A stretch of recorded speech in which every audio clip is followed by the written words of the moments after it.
السلام عليكم ورحمة الله. Thank you very much for joining us today. I welcome everybody in the Kingdom e-Government Summit.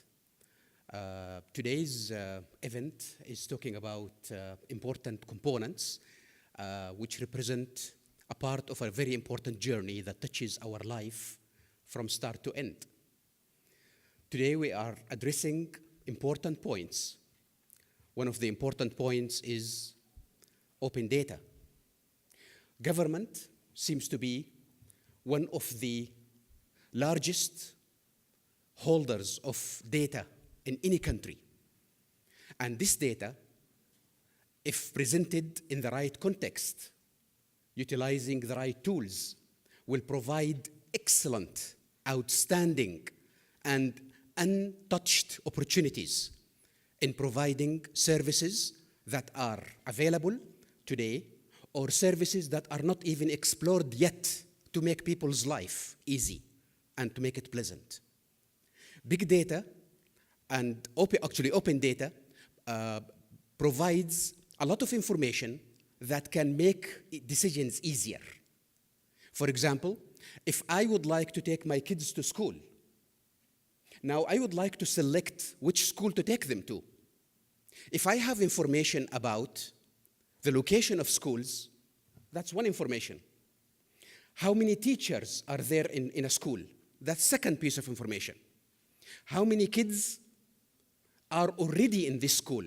That's a third piece of information. How many hospitals are around this school? What is the closest hospital to this school? If there are main roads around it for access for me or my driver to drop my kids and bring them back. A lot of information which does not touch the privacy of people. It's open data. Data that the government holds today that can make our life easy. The same information can come from about utilities. The same information can come from the health domain. It can come from the financial domain. It can come from the commercial domain. It can come from the municipal domain. It can come from every aspect that the government deals with. So open data, once presented in the right format, in the right usability form, that makes the developers able to correlate this information and produce an application and put it on the stores that people can download and use, it will really make a difference. It will make a big difference.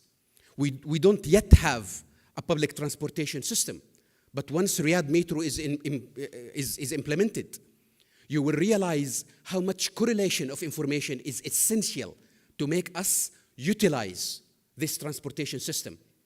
So, how much information do we have as government? A lot. How can we make use of it?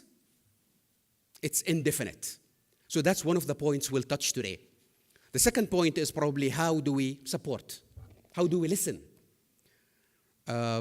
Government services touch everybody in the country, whether it's an individual, whether it is a commercial entity, whether it's a government entity. So once there is a service, there is support. Call centers provide unique opportunities to listen, not only to those who are angry about a service or those who want to find information, but those who have ideas. People would like to talk. Today, during our second session, we'll be addressing some of the issues related to AMER, the National Call Center. And you will realize how much people would like to present and share information. So call centers are an important tool, not only to release the pressure, to provide information, but also to think ahead. We will also address very important component, the smartness of government. Of course, smart government is not a new term, but it is a new practice. What is smart government? I don't want to break the session. It's our third session today. But in principle, it is a proactive government, a government that reaches for the people. It does not wait for the people to come to it. It is an outreaching government.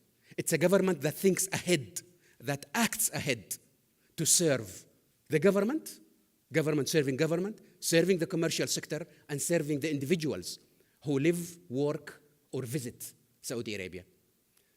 Now, for smartness to be a reality, government services need to reach the people utilizing the channels of their choice. And definitely today, mobility or mobile, smart mobiles is the channel number one. So how can we integrate mobile government on top of electronic government to produce smart government? That's a very important session.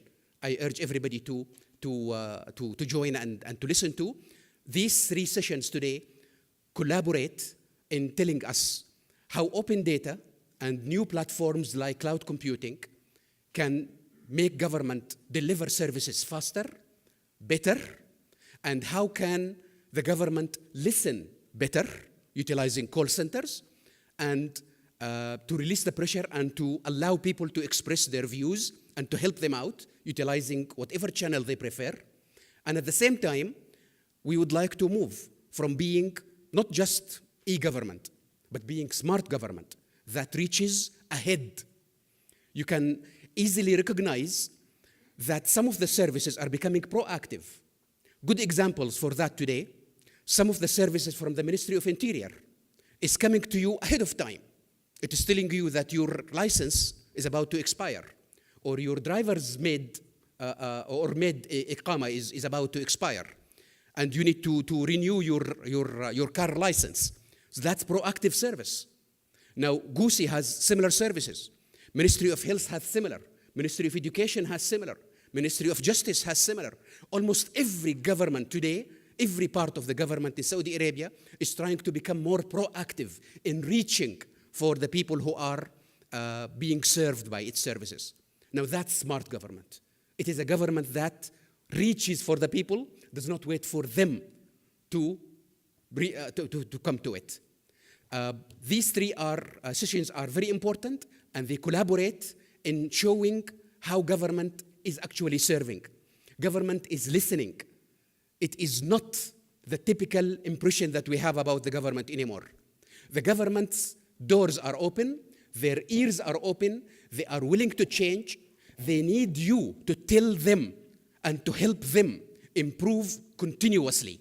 So please do that. Almost every government agency has their door open, their portal open, their call center numbers open. Communicate with them.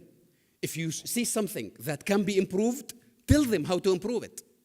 Please don't shy away from communicating with the government. They are in the listening mode today. So be proactive. Thank you.